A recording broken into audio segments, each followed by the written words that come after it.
আমি নিশ্চিতভাৱে মাননীয় প্ৰধানমন্ত্ৰী নৰেন্দ্ৰ মোদী ডাঙৰীয়াক বিশেষভাৱে ধন্যবাদ জনাইছোঁ। তেখেতৰ কল্যাণকামী যিবিলাক আঁচনি, এই আঁচনিবিলাকৰ আজি সুফল লাভ কৰিছে। জনসাধাৰণে তেখেতৰ সুশাসন ব্যৱস্থাক আন্তৰিকতাৰে আঁকোৱালি লৈছে। ইয়াৰ পৰা সকলো শ্ৰেণীৰ ৰাইজ উপকৃত হৈছে আৰু ৰাষ্ট্ৰীয় অধ্যক্ষ JP নাড্ডা ডাঙৰীয়াকো ধন্যবাদ জনাইছোঁ, অমিত শ্বাহ ডাঙৰীয়াকো ধন্যবাদ জনাইছোঁ আৰু অসমৰ মুখ্যমন্ত্ৰী ডক্টৰ হিমন্ত বিশ্ব শৰ্মা ডাঙৰীয়া, ৰাজ্যিক সভাপতি ভৱেশ কলিতা ডাঙৰীয়াৰ লগতে যিসকল আমাৰ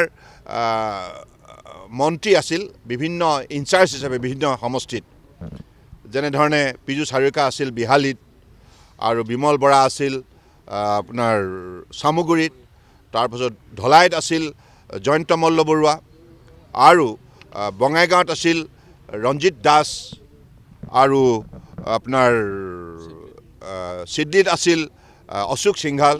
তেখেতসকলৰ লগতে আমি ধন্যবাদ জনাইছোঁ UPPLৰ সভাপতি প্ৰমোদ বড়ো ডাঙৰীয়াক, AGPৰ সভাপতি আপোনাৰ অতুল বৰা ডাঙৰীয়াৰ লগতে বঙাইগাঁও সাংসদ ফণীভূষণ চৌধুৰী ডাঙৰীয়া আৰু সাংসদ ৰঞ্জিত দত্ত ডাঙৰীয়া, সাংসদ পৰিমল শুক্লবৈদ্য ডাঙৰীয়াক ধন্যবাদ জনাইছোঁ আৰু সাংসদ আমাৰ জয়ন্ত বসুমতীয়াকে ধন্যবাদ জনাইছোঁ। কাৰণ সকলোৱে মিলি আজি যেনেধৰণে ৰাইজৰ সহযোগত এই নিৰ্বাচনত আমি অংশগ্ৰহণ কৰিলোঁ আৰু সকলোৱে মিলি একেলগে কাম কৰাৰ বাবে আমাৰ BJP নেতৃত্বাধীন NDA আমাৰ মিত্ৰজোঁটৰ প্ৰতিটো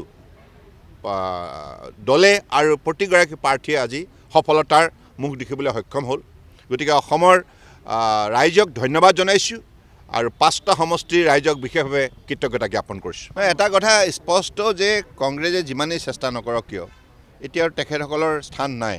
কাৰণ 60 বছৰ কাল তেখেতসকলে ৰাজত্ব কৰি একো কৰিব নোৱাৰে। কংগ্ৰেছে একো যে কৰিব নোৱাৰে এই কথাটো মানুহে কিন্তু পতিয়ন গৈছে। তেওঁবিলাকে মানে শাসনৰ গাদী দখল কৰিলেও কেৱল ব্যক্তিগত স্বাৰ্থৰ বাবেহে তেওঁবিলাকে গোটেই ক্ষমতাটো অপব্যৱহাৰ কৰে। এই কথাবিলাক যোৱা 60 বছৰ দেখাৰ পাছত ৰাইজে আৰু তেখেতসকলক আঁকোৱালি নলয়।